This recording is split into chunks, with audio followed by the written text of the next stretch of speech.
শুভ সকাল বন্ধুরা, কেমন আছেন সবাই? আশা করছি সবাই খুব ভালো আছেন।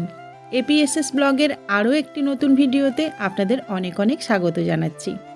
আজ মঙ্গলবার আর এখন বাজে সকাল 7টা। চলে এসেছি আমার বাগানে। আগের দিন তো জানেন ঘট পুজো ছিল, সেই জন্য এই চারা গাছগুলো বসাতে পারিনি। তবে আগের দিন এই চারা গাছগুলোকে কিনে রেখেছিলাম।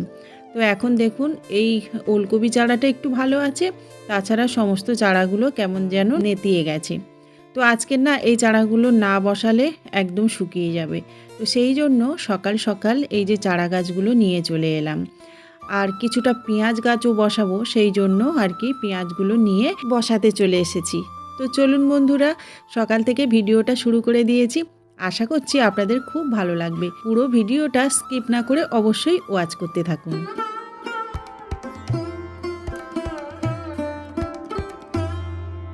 সংসারের সমস্ত কাজকর্ম সামলে কখনো কখনো চলে আসি বাগানে।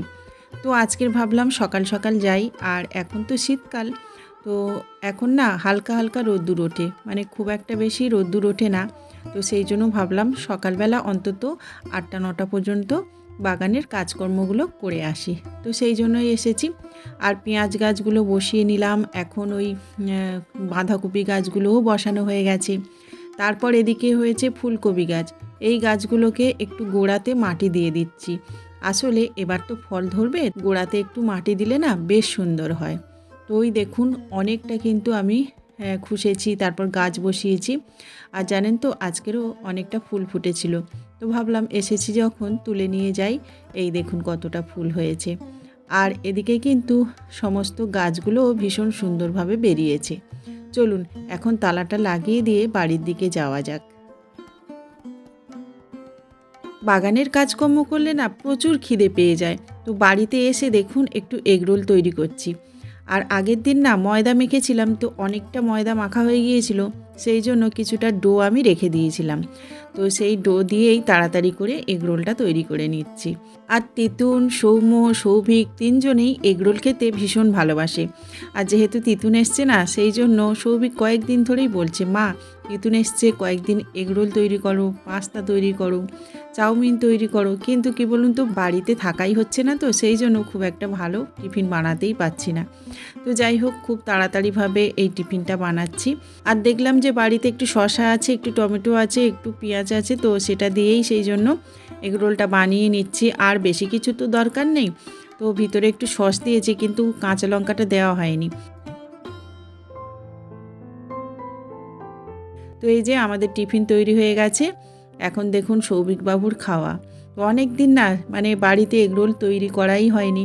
আগে প্রায় সময় ভালো ভালো টিফিন তৈরি করা হতো, মানে সকাল হলে এগরোল, চাউমিন এগুলোই তৈরি করা হতো। কিন্তু এখন ফাস্টফুডটা খেলে না শরীরে মানে বিপত্তি ঘটে, সেই জন্য আর তেমনভাবে তৈরি করি না। ওই একটু মুড়ি খেয়ে বা একটু ছাতু খেয়েই কাটিয়ে দিই। তো যাই হোক, ওদের সবাইকে দিয়ে দিয়েছি খেতে। আর আমি কিন্তু বাগান থেকে এসেই স্নানটা করে ফেলেছিলাম। এখন এই যে ছাদে চলে এসেছি, আর এসে এখন ওই পাখিদেরকে খেতে দিয়ে দিচ্ছি। আর সাথে সাথে জামা কাপড়গুলো শুকাতে দিয়ে দিলাম।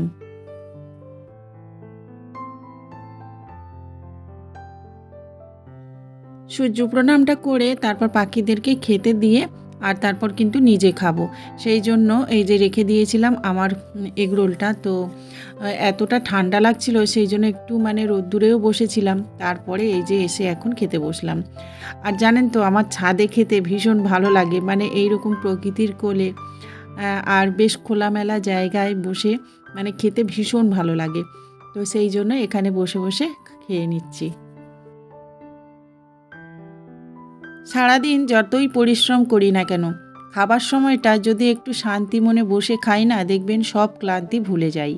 তো যাই হোক বন্ধুরা, খাওয়া তো হয়ে গেল, তবে এই কাগজগুলোকে ফেলবো না। কাগজগুলোকে আমি উনুনের মধ্যেই রেখে দেব। আমি প্লাস্টিক কাগজ বলুন আর যে কোনো মানে এইসব কাগজ বলুন বাইরে ফেলি না, তো ওগুলো আমি উনুনের মধ্যে দিয়ে দিই। তবে আমার নিরামিষ উনুন আছে, ওই যে জোড়া উনুন, ওটাতে দিলাম না। ওটাতে আমি দেখবেন যখন নিরামিষ রান্না করি তখনই করি। আর একটা তো নিরামিষ উনুন আমি তৈরি করেছি, আপনারা জানেন। তো যাই হোক, এখন আমি এই হাঁড়িগুলোকে ধুয়ে নিচ্ছি। আর আজকের আমি কিন্তু রান্না বান্না ছাদেই করব। আর জানেন তো আমি বাগান থেকে ফেরার পথে বাজারটা করে নিয়ে এসেছি। তো চলুন এখন সমস্ত জোগাড় করে ভাতটা বসিয়ে দিই।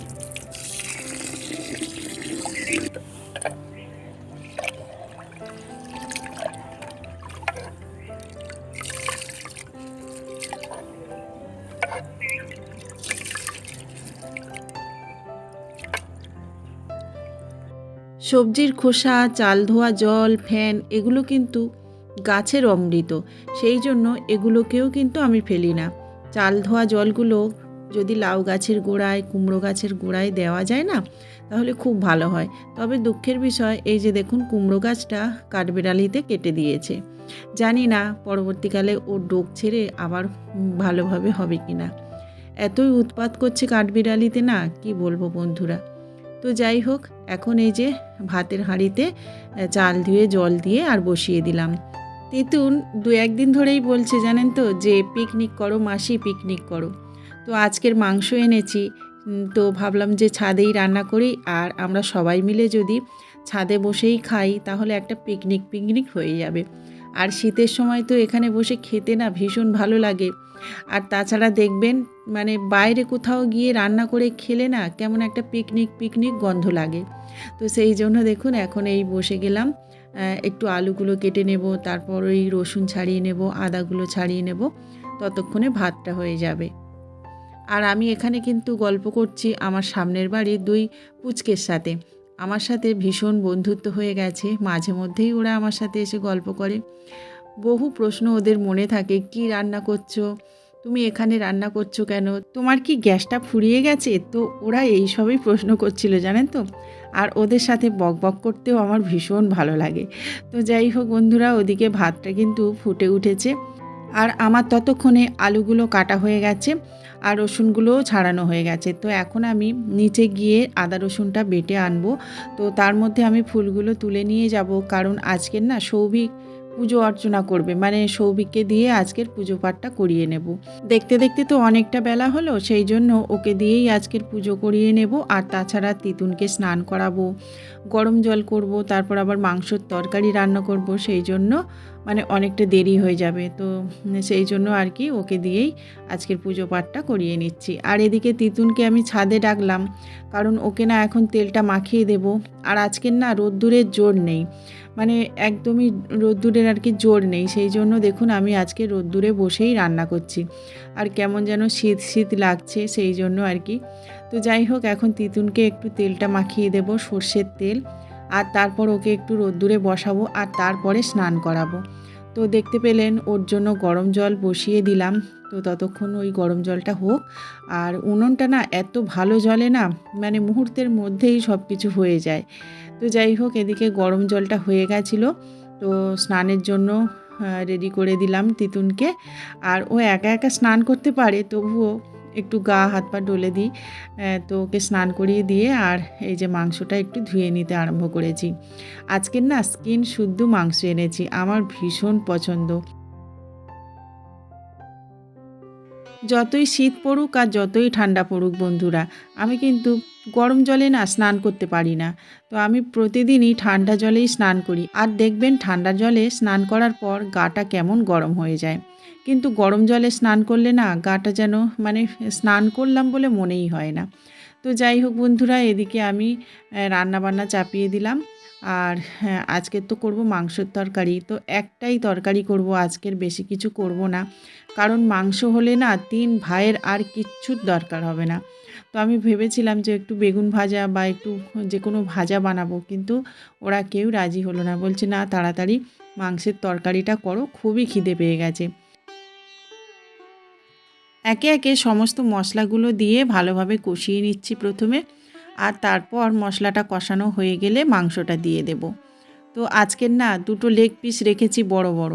তিতুন না খুবই ভালোবাসে এরকম বড় ধরনের লেগ পিস খেতে, আর তার সাথে সাথে সৌভিকও। তো ওদের 2 ভাইয়ের জন্য বড় বড় লেগ পিস রেখেছি। কিন্তু সৌমুটা একদমই ভালোবাসে না এরকম বড় সাইজের মাংস খেতে। ও আবার একটু চিটপিটে আছে জানেন তো, ও একদম সলিড সলিড মাংসগুলো খাবে, যেগুলোতে একদমই হাড় থাকে না সেগুলোই। তো ওদিকে মাংসের তরকারিটা হচ্ছে, আমি এদিকে একটু ঝাটপাট দিয়ে নিচ্ছি, জল ছড়া দিয়ে নিয়েছি। এখানেই আমরা খেতে বসবো সেই জন্য। আর দেখুন বন্ধুরা, একবার শুধু ডেকেছি যে চলে আয় উপরে খাবি আয়। তো দেখুন 3 ভাই একদম গুছিয়ে বসে গেছে। তো আজকের মনে হচ্ছে যেন শীতের আমেজে প্রথম পিকনিকটাই সেরে ফেললাম। তো এই যে আমাদের ভাত রেডি, আর তার সাথে সাথে মাংসের তরকারিও রেডি হয়ে গেছে। চলুন ওদেরকে তাড়াতাড়ি করে খেতে দিয়ে দিই।